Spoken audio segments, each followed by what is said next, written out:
তাই দেখুন jQuery chaining ব্যবহার করে আমরা কত সুন্দর একটা এফেক্ট তৈরি করে ফেলতে পারলাম যে এটার পরে এটা হবে। জাস্ট ক্লিক মিতে ক্লিক করুন, দেখুন স্লাইড আপ হচ্ছে, স্লাইড ডাউন হচ্ছে, উইথ বাড়ছে, তারপরে দেখবেন ফেড আউট হচ্ছে, ফেড ইন হচ্ছে, স্লাইড আপ হচ্ছে, স্লাইড ডাউন হচ্ছে, তাই না? তাই এই jQuery চেইনিং সম্পর্কে জানা কিন্তু খুবই ইম্পর্টেন্ট। সো হ্যালো এভরিওয়ান, jQueryর এই পর্বে আপনাদের সবাইকে স্বাগত জানাই। তো চলুন দেখা যাক আজকে আমরা jQueryর এই পর্বে jQuery সম্বন্ধে কি কি জিনিস শিখতে চলেছি। তো আজকে আমরা দেখব jQueryতে চেইনিং ফাংশন কি হয় বা jQueryতে চেইনিং কি হয়। তো এই চেইনিং সম্বন্ধে আমরা আগে থেকে কিছুটা জানি, তবুও আমরা আজকের এই চেইনিং এর টিউটোরিয়ালে দেখব যে jQueryতে চেইনিং কিভাবে কাজ করে। তো চলুন শুরু করা যাক। তো ক্লাসটি শুরু করার পূর্বে আপনাদের জন্য ছোট ছোট কিছু টিপস। আপনারা যদি চান যে HTML CSS বা ওয়েব ডিজাইন এন্ড ডেভেলপমেন্ট একবারে শুরু থেকে স্টেপ বাই স্টেপ শিখবেন, তাহলে আমি আপনাদেরকে রেকমেন্ড করব আপনারা আমার এই চ্যানেলটিতে ভিজিট করতে পারেন, যার নাম হচ্ছে ওয়েব গ্রাউন্ড। তো আপনারা জাস্ট ইউটিউবে গিয়ে সার্চ করবেন ওয়েব গ্রাউন্ড লিখে, সেখানটাতে দেখবেন আপনারা এই চ্যানেলটি দেখতে পারবেন। জাস্ট চ্যানেলটিতে প্রবেশ করে যাবেন, প্রবেশ করার পরে আপনারা প্লেলিস্ট অপশনে আসবেন, আসার পরে দেখবেন এখানটাতে সব কিছু সুসজ্জিত আকারে সাজিয়ে দেওয়া রয়েছে আপনাদের জন্য। তো প্রথমটা আমি রেকমেন্ড করবো আপনারা এই প্লেলিস্টে ভিজিট করতে পারেন। এখানে সমস্ত কিছু অর্থাৎ HTML CSS বা আপকামিং যে সমস্ত ক্লাসেসগুলো আসে সেগুলো সব একত্রে একসাথে দেওয়া রয়েছে। তাই দেখুন এটার নামও দেওয়া রয়েছে ওয়েব ডিজাইন এন্ড ডেভেলপমেন্ট, তাই না? তাই আপনারা এই প্লেলিস্টটিকে একবারে শুরু থেকে স্টেপ বাই স্টেপ দেখবেন অনেক কিছু আপনারা এক্সট্রা কিছু শিখতে পারছেন, ঠিক আছে? আর এখানে প্রতিনিয়ত ক্লাস দেওয়া হয়। এবার আপনি যদি চান যে না পার্টিকুলারলি আমি HTML শিখবো বা CSS শিখবো, তার জন্য দেখুন এখানে HTML এর জন্য তৈরি করে দেওয়া রয়েছে একটি প্লেলিস্ট, আর পাশাপাশি দেখুন CSS এর জন্য একটি প্লেলিস্ট তৈরি করে দেওয়া রয়েছে। পাশাপাশি আপনি যদি চান যে মোবাইলের মাধ্যমে শিখবেন, তার জন্য দেখুন এখানে একটা প্লেলিস্ট তৈরি করে দেওয়া রয়েছে। তো প্লেলিস্টগুলো দেখুন, আশা করি অনেক কিছু শিখতে পারবেন। অলরেডি আপনাদের মতো যারা বিগিনার্স রয়েছে তারা এখান থেকে শিখছেন এবং খুব ভালোভাবে শিখতে পারছেন, আশা করি আপনিও পারবেন। তো এবার চলে আসি যাদের ধরুন HTML CSS জানা রয়েছে এবং চাইছেন যে জাভাস্ক্রিপ্ট বা PHP দিয়ে শুরু করবেন, তো তাদের জন্য আমি রেকমেন্ড করব এই চ্যানেলটিকে। আপনারা জাস্ট এই চ্যানেলটি লিখে সার্চ করবেন, ওয়েবশিফট লিখে, তারপরে সেম ওয়েতে আপনারা জাস্ট চ্যানেলটিতে প্রবেশ করবেন, করার পরে প্লেলিস্ট অপশনে আসবেন, আসার পরে দেখবেন এখানটাতে জাভাস্ক্রিপ্টের উপরে একটি ফুল ফ্রি কোর্স চলছে, যেখানে কিনা একবারে বিগিনার্স লেভেল থেকে অ্যাডভান্স লেভেল পর্যন্ত স্টেপ বাই স্টেপ আপনাদেরকে জাভাস্ক্রিপ্ট শেখানো হচ্ছে। এবং এই কোর্সটিকে ডিজাইন করা হয়েছে যারা স্পেশালি বিগিনার্স, যারা একবারে প্রথম প্রোগ্রামিং ল্যাঙ্গুয়েজ হিসেবে জাভাস্ক্রিপ্ট দিয়ে শুরু করতে চান তাদের জন্য। তাই আশা করি এই টিউটোরিয়ালটা আপনাদের জন্য খুবই হেল্পফুল হবে। পাশাপাশি আপনারা যদি চান যে PHP শিখবেন, তার জন্য দেখুন এখানে একটি প্লেলিস্ট তৈরি করে দেওয়া রয়েছে। তাই এই প্লেলিস্টগুলো থেকে শিখতে থাকুন, আশা করি অনেক কিছু শিখতে পারবেন, ঠিক আছে? তো চলুন সবার প্রথমে আমরা আমাদের ফোল্ডার স্ট্রাকচারটাকে তৈরি করে নিই। তার জন্য আমরা চলে যাবো হচ্ছে ই ড্রাইভের মধ্যে, তারপরে দেখুন এখানে রয়েছে jQuery টিউটোরিয়াল, এর মধ্যে প্রবেশ করুন। এবার আমাদের ক্লাস হচ্ছে ক্লাস 16, তাই না? তাই আমি এখানে দিয়ে দিলাম ক্লাস 16, আর জাস্ট ক্লাস 15 থেকে সমস্ত ডেটাগুলোকে কপি করে নিলাম, আর ক্লাস 16 এর মধ্যে আমি জাস্ট পেস্ট করে দিলাম, ঠিক আছে? এবার আমরা একটা কাজ করি, এই ক্লাস 16কে আমরা VS কোডে ওপেন করে নিই। তো দেখুন VS কোড ওপেন হয়ে যাওয়ার পরে আপনারা জাস্ট এখান থেকে অ্যাড ফোল্ডারে ক্লিক করুন, তারপরে আপনাদের যে ডিজায়ার ফোল্ডারটা সেটাকে চুজ করে নিন। আমার ক্ষেত্রে সেটা আছে দিস পিসির মধ্যে, আর জাস্ট এটা হচ্ছে ই ড্রাইভ, আর তার মধ্যে হচ্ছে jQuery টিউটোরিয়াল আর ক্লাস 16, তাই না? এটাকে জাস্ট অ্যাডে ক্লিক করুন, ইএসএ ক্লিক করুন, দেখুন এটা এখানে চলে এসেছে। এবার আমরা জাস্ট index.html কে ওপেন করে নিলাম, style.css কে ওপেন করে নিলাম, আর js এর ভিতর থেকে custom.js কে ওপেন করে নিলাম, ঠিক আছে? সো custom.js টাকে আমি ফর দ্য মোমেন্ট index.html এর পাশে রাখলাম, আর এখান থেকে আমরা জাস্ট আগের জিনিসগুলোকে মনে করুন আমরা রিমুভ করে দিচ্ছি। হ্যাঁ, তো আমরা সমস্ত কিছু একবারে নিট অ্যান্ড ক্লিন করে দিই, এটাতে ক্লাস 16 করে দিচ্ছি, style.css লিঙ্কড রয়েছে, দেখুন এখানটাতে jQuery যে CDN লিঙ্ক সেটাও দেওয়া রয়েছে, custom.js দেওয়া রয়েছে, custom.js থেকে জাস্ট সমস্ত কিছুকে রিমুভ করে দিই, ঠিক আছে? আর ঠিক সেরকমভাবে style.css থেকেও সবগুলোকে রিমুভ করে দিন, ঠিক আছে? তো আমরা একবারে শুরু থেকে করি। তো আজকে আমরা দেখবো যে jQueryতে মেথড চেইনিং কি হয়, তাই না? তো তার জন্য আমি এখানটাতে আবার আরেকটা আমাদের একটি ডিভ তৈরি করলাম HTML এর মধ্যে। তো 1 বলে একটি ডিভ তৈরি করলাম, আর ঠিক তার উপরে আমি একটা বাটন তৈরি করে নিই, যেরকম আমি এখানে তৈরি করলাম বাটন। সো এখানটাতে লিখে দিলাম ক্লিক মি, ঠিক আছে? সো আর এখানে কিছুটা আমি বিআর দিয়ে দিই, যেরকম বিআর ইন্টু 3, 3টে বিআর দিয়ে দিলাম। আর এটাতে জাস্ট একটু CSS করে দিই, এখানটাতে গেলাম .1টাকে আমি ধরলাম, এখানটাতে সেম ওয়েতে আমি আগের মতো করে দিই উইথ 300 পিক্সেল, মনে করুন হাইট হবে 300 পিক্সেল, আর এখানটাতে ব্যাকগ্রাউন্ড হবে, মনে করুন সরি এটা ব্যাকগ্রাউন্ড হাইফেন কালার হবে রেড, ঠিক আছে? আমি এটা করে রাখলাম। সো এবার যদি আমি ফাইলটাকে রান করি, তাহলে আমরা বুঝতে পারবো যে ঠিকঠাকভাবে ডিভটা এসেছে নাকি। তো আমরা এটাকে সেভ করলাম, আমরা এখানে এসেও এটাকে সেভ করে রাখি, সবগুলোকে আমরা সেভ করে নিলাম। তো এবার সেভ করার পরে আমরা চলুন ফাইলটাকে একবার রান করি। আমরা সিলেক্ট করলাম, রাইট ক্লিক করলাম, ওপেন উইথ ফায়ারফক্সে ক্লিক করলাম, দেখুন এই ফাইলটা এখন ফায়ারফক্সে রান হয়ে যাবে। তো দেখুন হ্যাঁ চলে এসেছে, ঠিক আছে? এখানটাতে আরেকটা এন্টার আমরা কম দিলেও আমরা পারি। তো আমরা জাস্ট এখান থেকে একটা বিআরকে আমরা রিমুভ করে দিই, জাস্ট দুখানা বিআর দিলেই এনাফ হয়ে যাবে আশা করছি। হ্যাঁ ঠিক আছে, দেখুন এখানটাতে ক্লিক মি রয়েছে, আর এখানটাতে এইটা রয়েছে, তাই না? বেশ। তো চলুন এবার আমরা দেখি যে মেথড চেইনিং এটা কি হয়। তো দেখুন আমরা যখন jQuery শিখলাম বা এই এতদিন ধরে যে jQuery বিভিন্ন রকমের ধরুন অ্যানিমেশন এফেক্ট বলুন বা বিভিন্ন রকমের অ্যাকশন বলুন এগুলো যে শিখলাম, সেখানে আমরা কি করতাম, সেখানে আমরা ধরুন কোনো একটা ইভেন্টের উপরে বেস করে কোনো একটা এলিমেন্টকে আমরা বিভিন্ন রকমের এফেক্ট দিতাম, তাই না? যেরকম আপনাকে যদি বলা হয় যে বাটনে ক্লিক করুন, আপনি এখানে কি করতেন, ফার্স্টে ওটাকে সিলেক্ট করতেন যে ডলার, এখানটাতে দিয়ে দিলাম বাটন ডট ক্লিক, আপনি এইভাবে দিতেন।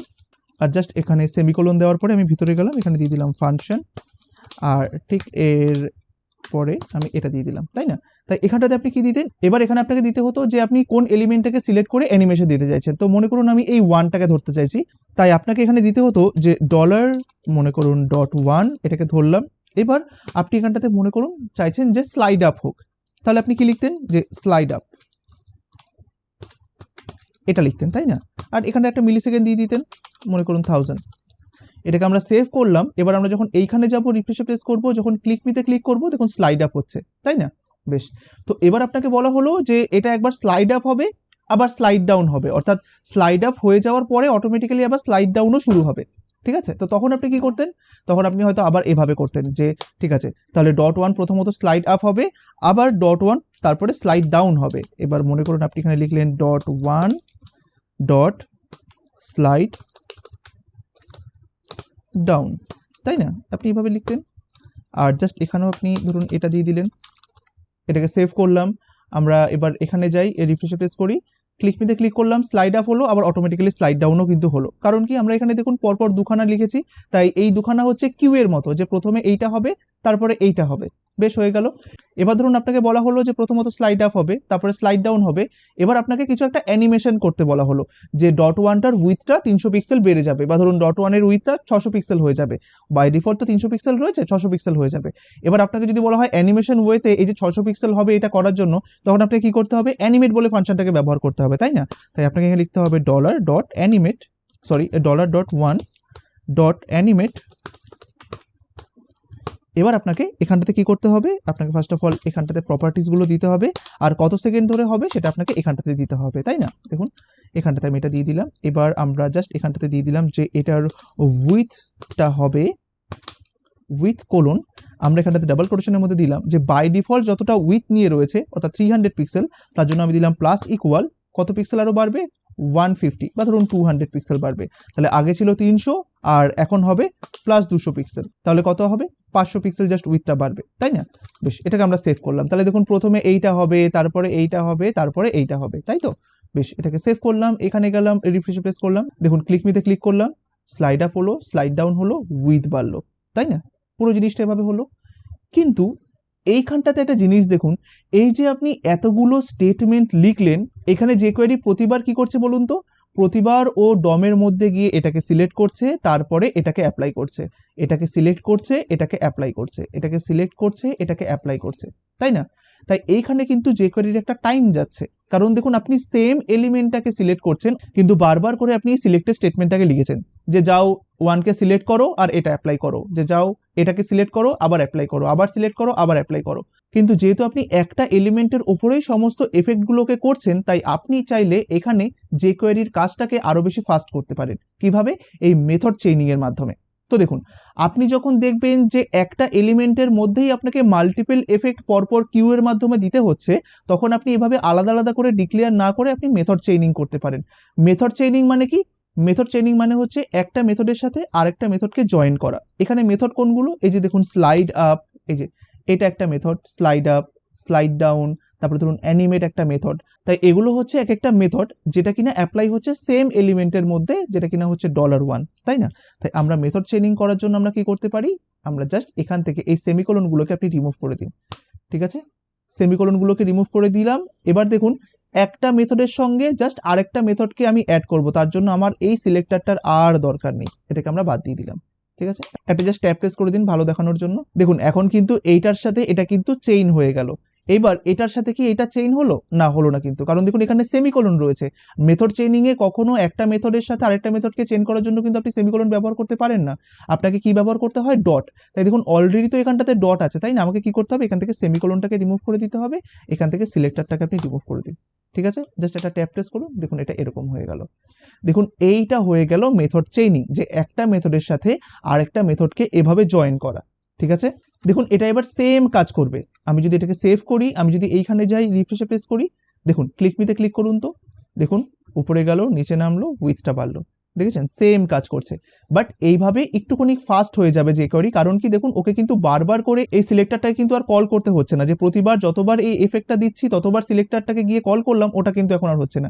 সিলেক্টরটাকে ও একবারই কল করলো, জাস্ট তারপরে এই এফেক্টগুলোকে বা এই মেথডগুলোকে ও কল করতে করতে গেল, তাই না? যেটা আমরা কিছুদিন আগেও দেখেছিলাম যখন আমরা অ্যানিমেট নিয়ে কাজ করছিলাম। আমরা চাইলে এই যে 1 বলে যে সিলেক্টরটা রয়েছে এটাকে আমরা একটা ভেরিয়েবলের মধ্যে রেখে দিয়ে তারপরেও আমরা সেটাকে কিন্তু কল করতে পারি, ব্যাপারটা সেম। বাট মেথড চেইনিংটা সব থেকে বেশি ইউজ করা হয় আর এটা খুব পপুলারও, তাই এই জিনিসটাকে খুব ভালোভাবে বুঝবেন যে মেথড চেইনিং কিভাবে কাজ করে। তো দেখুন, আমি এখানটাতে আরেকটা এক্সাম্পল দিলাম। মনে করুন এই $1 এর উপরে আপনি আরেকটা মেথড চেইনিং করতে চাইছেন, তাই আমি এখানটাতে করলাম যে যখনই কেউ ধরুন ওই বাটনে ক্লিক করবে, আমি এখানটাতে করলাম যে .1, ঠিক আছে, সরি এটা এখানটাতে হবে, Ctrl+X করে এর ভিতরে দিয়ে দিলাম যে .1 ডট, এখানে করলাম যে ফার্স্টে ফেড ইন হবে, আমি এখানে দিলাম যে আমি দিলাম এখানটাতে এত মিলিসেকেন্ড ধরে।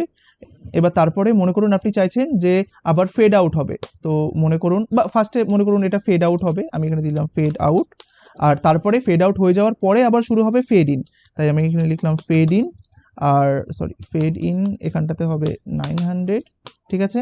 তারপরে ফেড ইন হয়ে যাওয়ার পরে তারপরে হবে স্লাইড আপ, ঠিক আছে, এটা হবে ধরুন এটাও আমি 900 দিলাম ডট, এখানটাতে আমি দিয়ে দিলাম স্লাইড ডাউন, এটাও আমি মনে করুন দিয়ে দিলাম 900।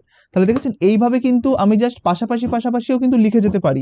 এমন নয় যে আমাকে এইভাবেই লিখতে হবে। আসলে এইভাবে কেন লেখা হয়, কারণ এভাবে যদি আপনি পাশাপাশি লিখতে থাকেন তাহলে দেখবেন লাইনটা অনেকটা বড় হয়ে যায় আর পরবর্তীকালে আপনার বুঝতে অসুবিধা হবে। আর তাই এইভাবে আমি না লিখে আমি যদি এইভাবে জিনিসটাকে ব্রেকআপ করি তাহলে দেখবেন জিনিসটা দেখতে সুন্দর লাগছে। এটাও কিন্তু তা, আপনি এইভাবেও জাস্ট মেথড চেইনিং করতে পারেন পাশাপাশি লিখে, আবার এইভাবেও কিন্তু করতে পারেন লাইন ব্রেকিং এর মাধ্যমে। জাস্ট এইটা কেন সবাই বেশি ইউজ করে, কারণ দেখুন এটা দেখতে একটু ভালো লাগছে বা বলতে পারেন দেখতে একটু সুবিধা হচ্ছে আপনার জন্য, তাই না? দেখুন এখানে ব্রেক করা রয়েছে আর এটা পাশাপাশি রয়েছে, তো জাস্ট দেখতে আপনার একটু অসুবিধা হলেও হতে পারে। তাই আপনি এইভাবে লেখার পরিবর্তে এইভাবে লিখবেন, এটাই সব থেকে ভালো হয়, ঠিক আছে। তো দেখুন এই অবস্থায় আমি জাস্ট এটাকে সেভ করলাম। তো এবার কি হবে বলুন তো, জাস্ট প্রথমে কোনটা কল হবে, প্রথমে এই কাজটা হবে, তারপরে দেখবেন এই কাজটা হবে। অর্থাৎ প্রথমে এই 1 এলিমেন্টটা দেখবেন স্লাইড আপ হবে, স্লাইড ডাউন হবে, তারপরে অ্যানিমেট হয়ে 200 পিক্সেল বাড়বে, ঠিক তারপরে কার কাজ শুরু হবে, এটার কাজ, তারপরে দেখবেন ফেড আউট হবে, ফেড ইন হবে, স্লাইড আপ হবে, স্লাইড ডাউন হবে, ঠিক আছে। দেখবেন এটাকে আমরা সেভ করলাম, আমরা যখন এইখানে যাব রিফ্রেশে প্রেস করব, দেখুন এটা এখন এরকম হয়ে গেছে। আপনি জাস্ট এখানটাতে ক্লিক মিতে ক্লিক করুন, দেখুন স্লাইড আপ হলো, স্লাইড ডাউন হলো, তারপরে উইথটা বাড়লো, এবার দেখুন ফেড আউট হলো, ফেড ইন হলো, তারপরে স্লাইড আপ হলো, স্লাইড ডাউন হলো। বুঝতে পেরেছেন? এই সমস্ত জিনিসগুলো কিন্তু একসাথে কাজ করছে, ঠিক আছে। তাই আপনি চাইলে জাস্ট এইটুকু কোডকে কমেন্ট করে দিতে পারেন, তখন শুধুমাত্র এটা রান হবে, আর জাস্ট এটাকে কমেন্ট করে দিতে পারেন, তখন ওটা রান হবে। আপনি চাইলে দুটোকেই এভাবে একসাথে রাখতে পারেন, কোনো সমস্যা নেই। তো দেখুন এখানে কিন্তু এই সেম জিনিসটাই হচ্ছে, কিন্তু দেখুন প্রথমে এইটা কল হচ্ছে, তারপরে এইটা কল হচ্ছে, তাই না? এবার দেখুন আমরা চাইলে এই সেম জিনিসটাকে কিন্তু আবার এখানটাতে লিখতে পারতাম, অর্থাৎ দেখুন এখানটাতে এই জাস্ট দেখুন এই 1টাই কিন্তু দুবার করে কল হচ্ছে, তাই আমি 1টাকে দুবার করে কল না করে আমি এই সেম জিনিসটা অর্থাৎ এটাকে আমরা এটার সাথে চেইন করে দিতে পারতাম। কিভাবে? দেখুন আমার এখানটাতে সেমিকোলনের দরকার নেই, আমি উঠিয়ে দিলাম, আর এখানটা থেকে .1টাকেও আমি উঠিয়ে দিলাম, ব্যাস হয়ে গেল। এই যে এখানটায় ডট দিতে পারেন বা এই যে শুরুতেও ডট দিতে পারেন। ট্যাব প্রেস করলাম, দেখুন প্রথমে এইটা হবে, তারপরে এইটা হবে, তারপরে এইটা হবে, তারপরে এইটা হবে, তাই না? এটাকে সেভ করলাম। চলুন দেখা যাক, আমরা এইখানে যাব, রিফ্রেশে প্রেস করব, দেখবেন সেম আউটপুট আপনি দেখতে পাচ্ছেন। ক্লিক মিতে ক্লিক করুন, এটা হলো উইথ বাড়বে, just fade out, fade in, slide up, slide down, তাই না? দেখেছেন আমরা মেথড চেইনিং কিন্তু বিভিন্ন উপায়ে করতে পারি। আর সবসময় মনে রাখবেন এই যে দেখুন এইভাবে একটা লাইনে লেখার থেকে আপনারা চাইলে এভাবে ব্রেক করে দেবেন। এই যে এখানটাতে এই ডটের আগে একটা ইন্টারপ্রেস করলাম, আবার এই ডটের আগে একটা ইন্টারপ্রেস করলাম। এবার দেখুন দেখতে কতটা সুবিধা হচ্ছে, যে আপনি এখানটা থেকেই বুঝতে পারছেন যে কোনটার পর কোনটা কল হবে। .1 এর উপরে প্রথমে এইটা, তারপরে এইটা, তারপরে এইটা, তারপরে এইটা, তাই না? সেভ করলাম। দেখুন কতটা ইন্টারেস্টিং জিনিস, এগুলো জানাও কিন্তু খুব ইম্পর্টেন্ট। তাই দেখুন jQuery চেইনিং ব্যবহার করে আমরা কত সুন্দর একটা এফেক্ট তৈরি করে ফেলতে পারলাম, যে এটার পরে এটা হবে। জাস্ট ক্লিক মিতে ক্লিক করুন, দেখুন স্লাইড আপ হচ্ছে, স্লাইড ডাউন হচ্ছে, উইথ বাড়ছে, তারপরে দেখবেন ফেড আউট হচ্ছে, ফেড ইন হচ্ছে, স্লাইড আপ হচ্ছে, স্লাইড ডাউন হচ্ছে, তাই না? তাই এই jQuery চেইনিং সম্পর্কে জানা কিন্তু খুবই ইম্পর্টেন্ট। তো আশা করি আপনারা বুঝতে পারলেন যে jQueryতে চেইনিং কি হয় আর চেইনিং কিভাবে কাজ করে। ভিডিওটি যদি আপনাদের ভালো লেগে থাকে তাহলে অবশ্যই নিচে কমেন্ট করে জানাবেন যে আজকের এই ক্লাসটি আপনাদের কেমন লাগলো। তো আশা করি আজকের এই ক্লাসটি আপনাদের খুবই ভালো লেগেছে। ভালো থাকবেন, ধন্যবাদ।